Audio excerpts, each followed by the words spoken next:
all the great feats of engineering that have helped to shape Britain, there's nothing more dramatic than the great chain of medieval castles on the coast of North Wales. Built over 700 years ago by Edward I to stamp his authority on his newly conquered province. Among them are some of the finest castles in the country, one of the greatest feats of royal engineering in British history. I've come here to Wales to find out how a Frenchman and an English king completely changed the art of castle building forever.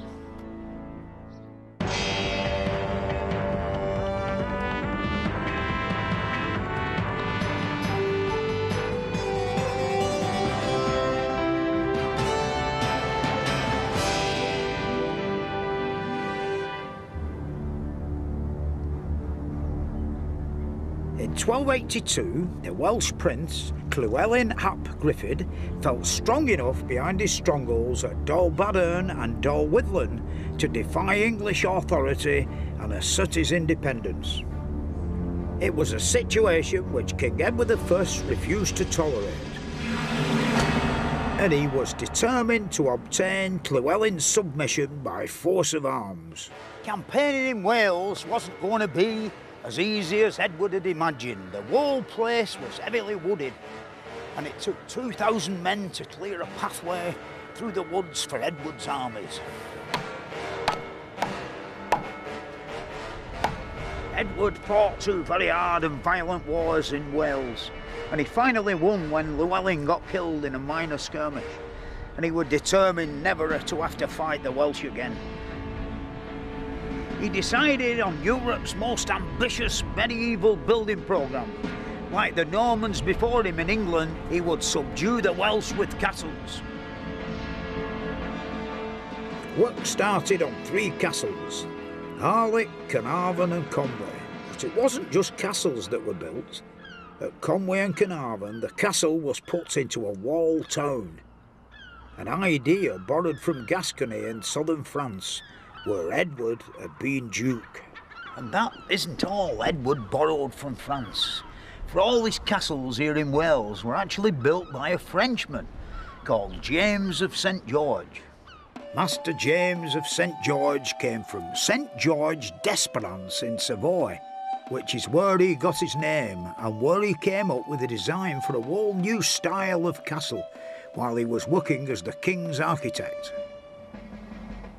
To understand the great advances he made in castle building and design, we have to start with a castle that the Normans had built in England 150 years earlier.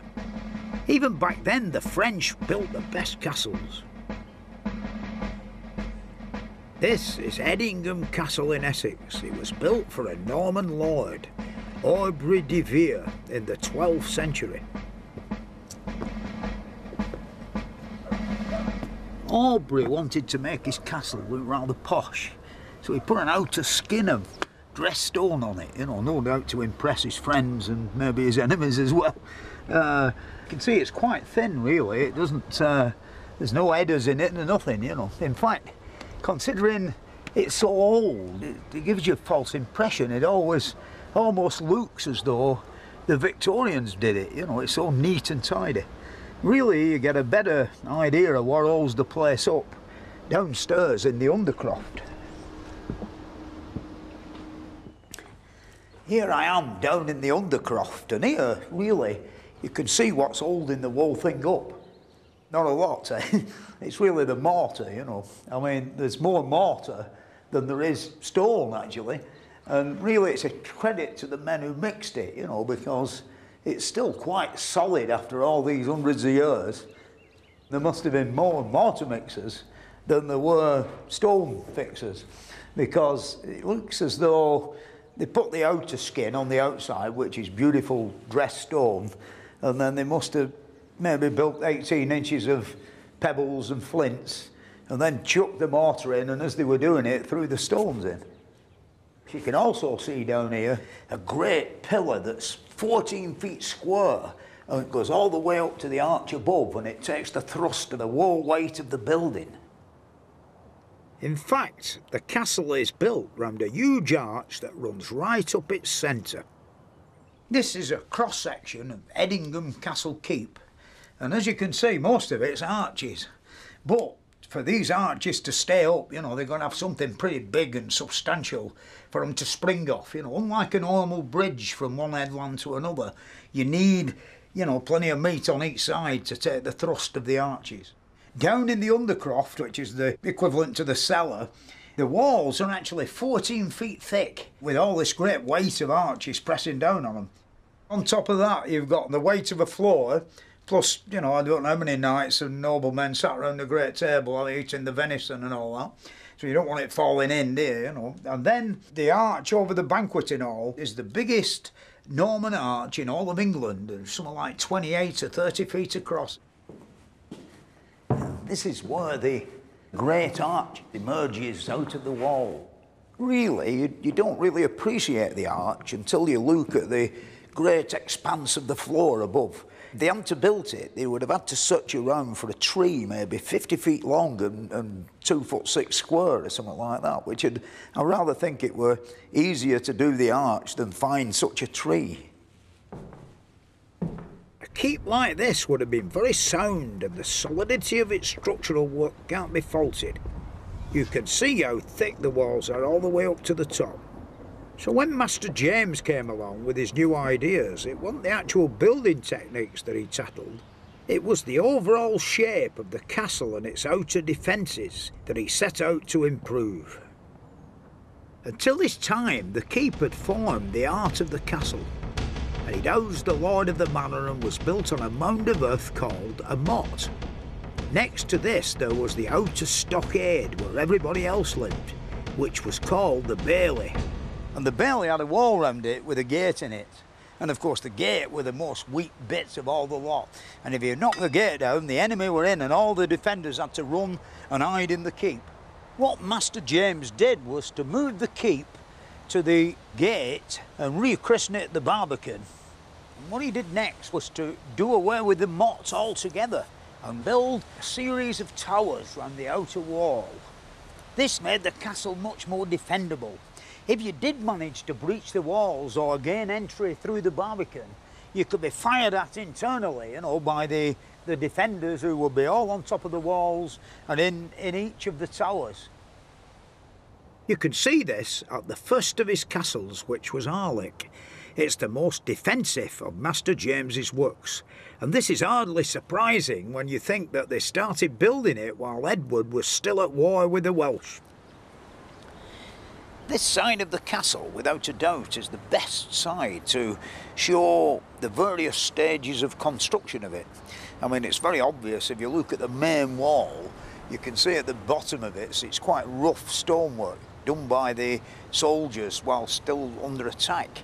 Later on, when they had more time and a bit of protection from the bottom wall, they've completed the top 25 or 30 feet in a much better fashion, better stone masonry and everything. And then, of course, last but not least, the bastion and the curtain wall or outer wall will be built at a later date as an extra form of defence. And if the enemy did approach, they could always run and leave the trowels and the buckets of mortar for, you know, for next time, as you might say. The key to the success of the castle is this staircase, which rises 200 feet from the sea. Well, it did do before the sea receded over there. It didn't really matter if the Welsh held siege on the front or the land side of the castle. Necessary supplies could be brought in by boat, and so they could keep, you know, the Welsh at bay forever. It's up this staircase once. There must have been an army of men carrying bags full of flour and all sorts of things. And I rather think by the time they got to the top, they'd be a bit knackered, without a shadow of a doubt. I think that's why they've got this plank here for sitting on.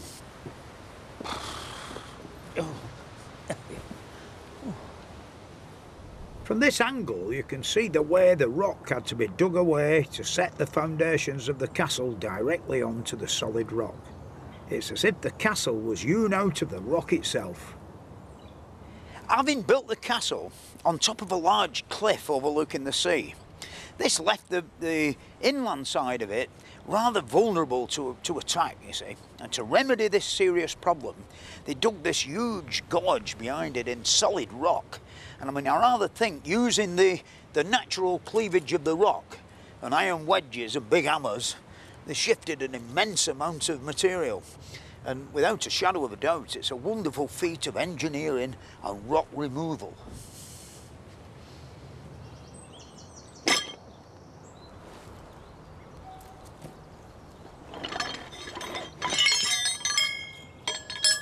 And this is how they did it. First of all, they got an hammer and some form of a drill, and then they proceeded to drill an hole in the rock.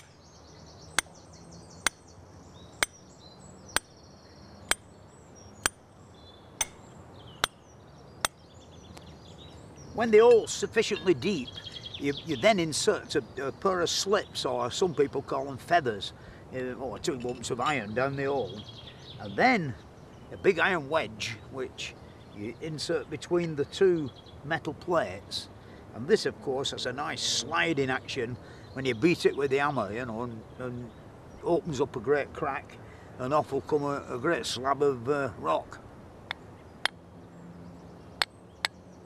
Hopefully we'll get a big lump, you know.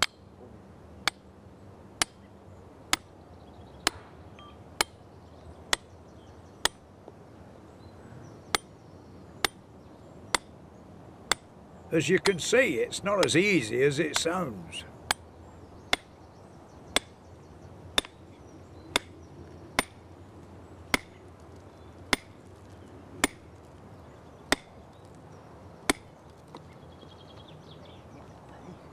Brought a big enough hammer.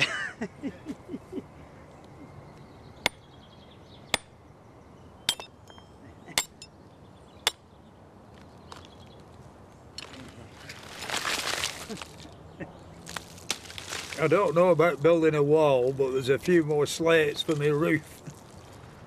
Really, that was partially successful, but I think they'd have had bigger and better tools than what I've got. But I still wouldn't like to have done that all day long, would you? We know a lot about the construction of Edward I's castles because they kept very detailed records.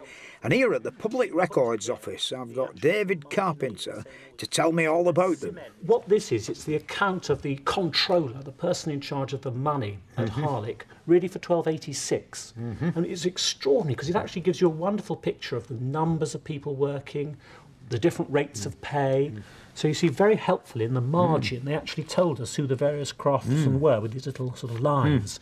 Cement, masons, QRR, quarriers, people digging the great ditches, my namesakes, the carpenters, then you've got the smiths, then you've got these, this is where I would be, not you, Fred, the minuti operarii, the labourers. How much sort of money did they get for the labours? Well, the roll certainly tells us that, and it's very, very variable rates. So someone skilled like you, Fred, might get 3 shillings a week. So shall I pay you for that then? Yeah. I'll be the controller, and let's scatter some 13th century money around. How much do you think you're worth? Well, I'm a top-ranked mason. You're sure about that, are you? You're sure you're not one of these little labourers? I made 6 stones today. If you were a mere labourer, you'd be getting one of those, and possibly a half. But you think you're better than that, do you? Oh, yeah. All right, well, look, we'll tell you what, we'll give you your 5p a day. As a top mason, Thank you you. keep that safe and don't spend it in the Harlech pubs.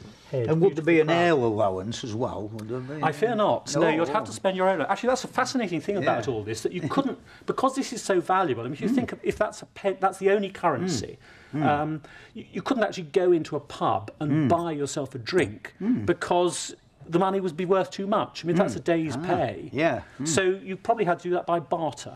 Yeah, I suppose from this document you can actually tell how many men, you know, worked at any period in time on the Yeah, you actually castle. can, and it is very, very seasonal building work, I suppose then as now. Oh, right. Probably. If we go back to when this roll was begun, in a very, very cold January, you see there's actually only one mason working. He seems to be doing a sort of special job. And then suddenly, Sunday, the 21st of April, to Philip Runn and Thomas del Meded with 29 masons and then their pay. So suddenly a gang of masons has arrived under Philip Runn. But that's only the start of it, because if we go on into July, spring and summer, lovely and warm, they've got 225 masons working. So it's gone up by about 200. There's like another thing you've got to think about, the constant threat of the enemy. Well, Like of course, absolutely once right. they'd got it up so it could be defended, Yes. they could go off and do one somewhere else.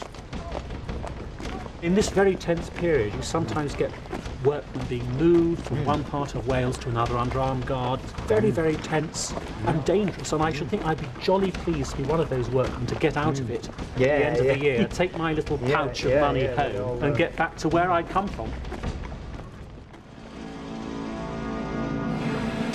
The most impressive of King Edward's castles was Caernarfon, because here what he built was more than just a castle. Edward decided that Caernarfon was going to be the centre of his administration in Wales, so the castle here would be his royal palace, a symbol of English dominance over the Welsh he had just defeated. Caernarfon is built on a spot very close to the old Roman fort of Saguntium, which of course had connections with the famous Roman Emperor Constantine, who were a bit of a rebel really, because he captured in the end the Roman Empire with a British army, and of course was responsible for building the city of Constantinople. When Edward decided to build Caernarfon, he got Master James, his chief architect, to purposely mimic the stripes on the walls of Constantinople. The castle would be the HQ of his English empire, right in the place that the Romans had theirs. Work began here in 1283, when Edward was still at war with the Welsh. Here once stood a row of houses that it took 20 men a week to demolish and get rid of the timbers and the debris. But they still made a bit of a mistake. They only brought the walls up at this point to about 12 and 20 odd feet. Edward really relied on the strength of the town walls to keep the enemy at bay, but in 1296 they broke through, the Welsh broke through, and of course this business of 24 foot here were really no opposition to them at all. They soon gained entry. So once the revolt was put down, they increased the height of these walls and the King's Gate was built to guard this entrance. Over here on my left is all that remains of the once great hall. If you have a close look at it, you can see the holes where the roof timbers were. And then round this corner here, a lovely plinth or skirting board at the outer edge, which of course would have followed the bases of the buttresses and round corner right up to the other corner. I suppose there'd be a lovely window frame somewhere in the middle there. And really, once this particular bit must have been a beautiful building that's now gone. It's rather sad in a way. The layout of the castle was not the only defensive feature that Master James designed. As you can see, in between these two big towers, there's quite a short length of castle wall. This wouldn't have been able to be defended properly by single arrow loops. So Master James came up with an ingenious solution.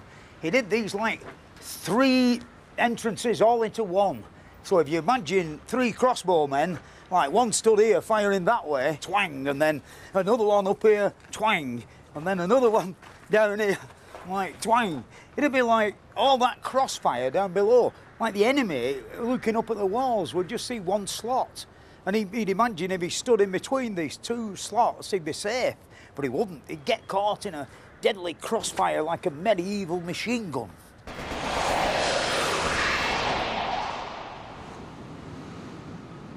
But to really understand the castle's defences, you need to go up the Edel Tower. From up here on top of this tower, you can really see how Master James's defences worked. Over there on that side, we've got the sea, and over here on this side, we've got the river, deep and wide, which would have kept the enemy at bay for quite some time. And then, through here, we've got the castle itself, which of course has got 2 lines of defence. Once had a great wall across the middle, which of course somebody's knocked down, so it's one big castle now, but in the olden days it used to be 2 in a way. And then, round here, there's the town wall, which of course follows the shoreline and then turns right inland, and were once upon a time connected with the castle over there on the far corner. It would have been really a heck of a place to take. Caernarfon took nearly 50 years to build, and at nearly £20,000 it was the most expensive of all of Edward's Welsh castles. The total cost of them all was over £78,000, but as his wars there had cost him £103,000, the castles seemed like a good investment. Even so, the cost of them coupled with Edward's wars in Scotland was making a bit of a dent in his finances. And there's nowhere better to see this than just across the Menai Straits on Anglesey. This is Beaumaris, and its design is the most technically perfect in the whole of Britain. It would have been Master James's greatest masterpiece, but the king ran out of money and he couldn't afford to finish it. Like Caernarfon, it has layers of walls within walls, but unlike Caernarfon, it is perfectly symmetrical, and the whole site is surrounded by a moat filled with a controlled supply of tidal water. This was the state of the art of the 13th century. There are no less than 4 successive lines of defence built into this castle. Even if you did manage to battle your way over the drawbridge, and then under 3 sets of death holes, people pouring red-hot boiling tar down into your chain mail, and you eventually arrived in here, this was just another death hole in a way, but a lot bigger, because all round there's all arrow slots everywhere behind you and over there, and you've got to fight your way through all of that lot. They'd be raining down on you like red-hot bloody knitting needles, and then you went round this corner here, and you've got to go through all the same thing again. If you managed to survive the drawbridge and the first set of murder holes and various doors, and you finally got to here, if you didn't look like a pincushion, there was yet one more great door with 6-inch square balks of oak behind it, holding it closed, and then just 4 foot further in, a portcullis, which you would have to get rid of, possibly made of iron with great big rivets through, and then, God forbid, another 4 sets of murder holes, and then another door, and another portcullis, and then another door. I don't think anybody could have ever actually managed to get through this lot. You'd have a job to do it with a tank, I reckon, definitely. But it's not until you enter the heart of Beaumaris that you get an idea of the sheer scale of its defences. If you succeeded in getting this far, which I very much doubt you would, you've still not won. You wouldn't be able to get at the king, because the rest of the soldiers would be round the walls and arrows would be raining down on you one more time. So you'd still not won. You'd got to cross the wall centre here and take the building over there with the king in it. In fact, the castle was surrendered twice in its history, but it was never ever taken by any form of assault. The scale of Beaumaris is incredible. Through the gates of its protected harbour, over 2,000 men shifted more than 32,000 tonnes of stone. They mixed more than 2,000 tonnes of lime mortar and nailed over 100,000 nails into more than 3,000 boards, and all that was done in just 1 year. When James of St George and the king built these castles, spirit levels hadn't been invented. If you go around and look at the moat and look at the bed joints of the masonry, it's perfectly level with the water. There wouldn't be any water, of course, in the moat when they built the place. And the only things they had were things like this, basically a stick, the piece of string with a lead weight on the end, and of course a nice hole that received the lead weight, and a line drawn up the middle.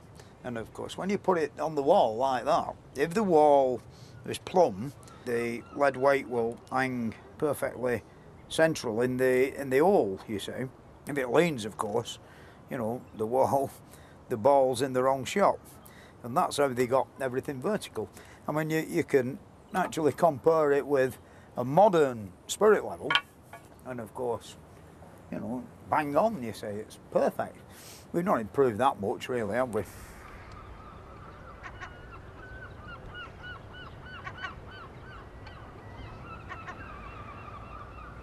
This here behind me is all that remains of the once grand gatehouse, you know, the inner gatehouse.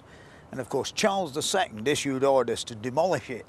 As you can see, he didn't get so far, you know, he got the top bit off okay, but I think when he got to here, they must have give up, you know. I mean, no doubt they had no dynamite in them days. In a way, he did us a favour, because he sort of shown us how the wall's really built, you know.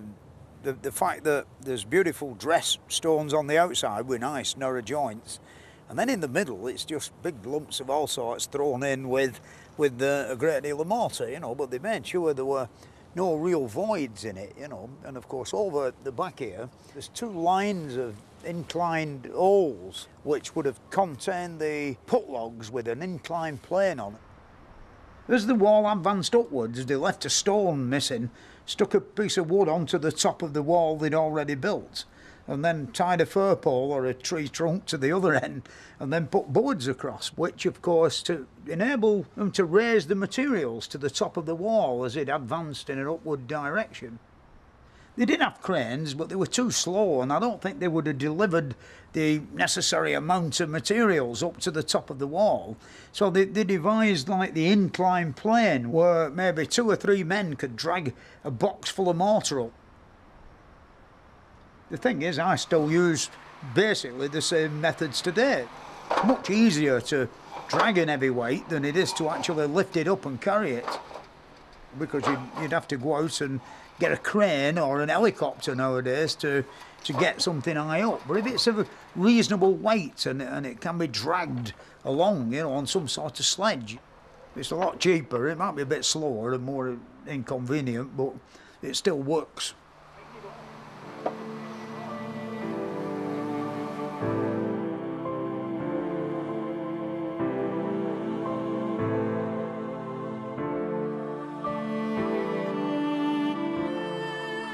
Beaumaris was never finished. It was so incredibly expensive, the king just simply couldn't afford it. I mean, when you look around and see the amount of chambers and staircases and fireplaces there are compared with the other castles, you can see the reason why. And it never really got any further than this level here, and that were 20 years after the king had died.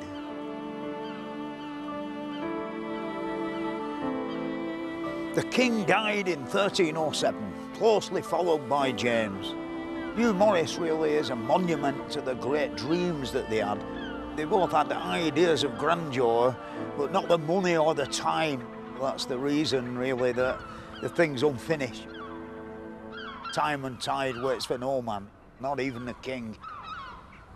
But you have to admit that together they built something that changed the face of Britain. And in the castles of Edward I, Master James of St George has left us with some of the most impressive structures in the world.